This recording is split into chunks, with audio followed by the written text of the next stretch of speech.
5 seconds. We have gathered here today to observe International Literacy Day 1998.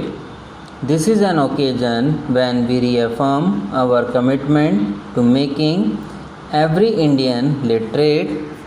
We do so today by joining governments and citizens across the world in a spirit of collaborative partnership to rededicate ourselves to the cause of universal literacy and lifelong learning.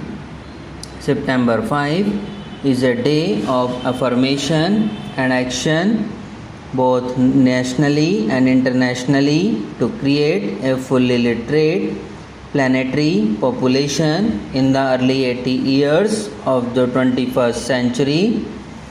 Literacy is a fundamental human right of every citizen. It is the lamp that lights the path of knowledge and progress in a person's life.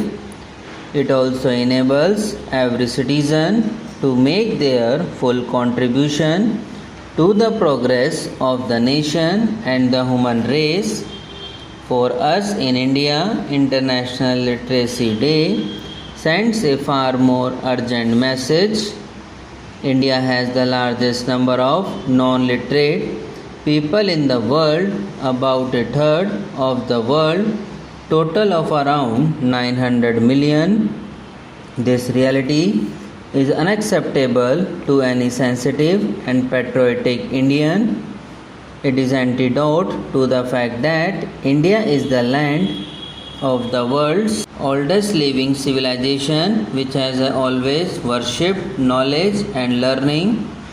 It is also totally incompatible with the determination of today's resurgent India to emerge as a strong, prosperous and self-confident nation, claiming its rightful place in the world community.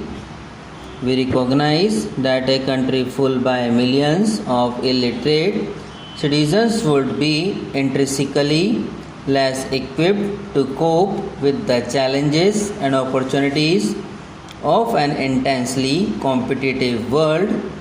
In order to live and thrive in a knowledge-driven era, we must create a nation of fully literate citizens.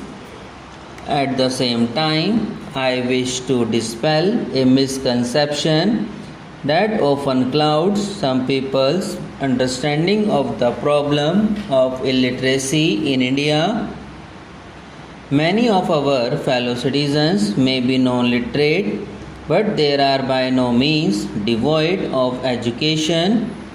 Our non-literate brethren among tribal, Dalit and OBC communities are repositories of amazing knowledge and practical skills acquired through tradition-based or occupation-based self-learning.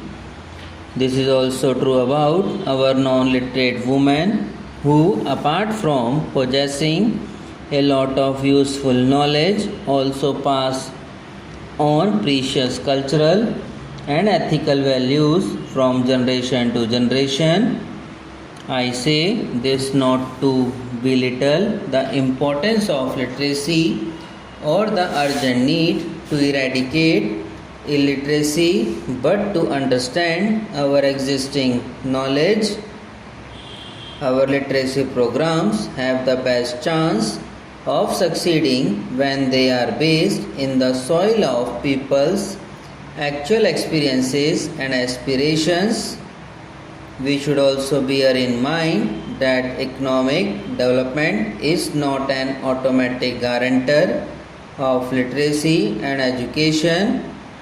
This is evident from the fact that even a rich nation like the United States of America has as many as 40 million people who lack the reading and writing skills.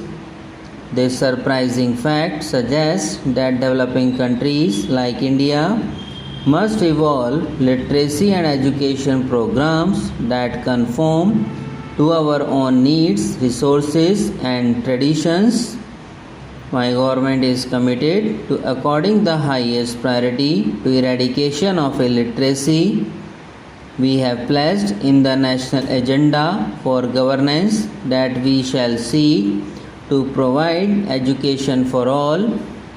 At the same time, I wish to restate a truth which has so far been inadequately understood, that removal of illiteracy cannot be accomplished by the efforts of the central and state governments alone, much less by any single ministry or department in New Delhi or in state capitals. It demands the collective and coordinated participation of all sections of society, governmental agencies, non-governmental organizations, religious and cultural establishments, student and youth organizations, business community, and the media.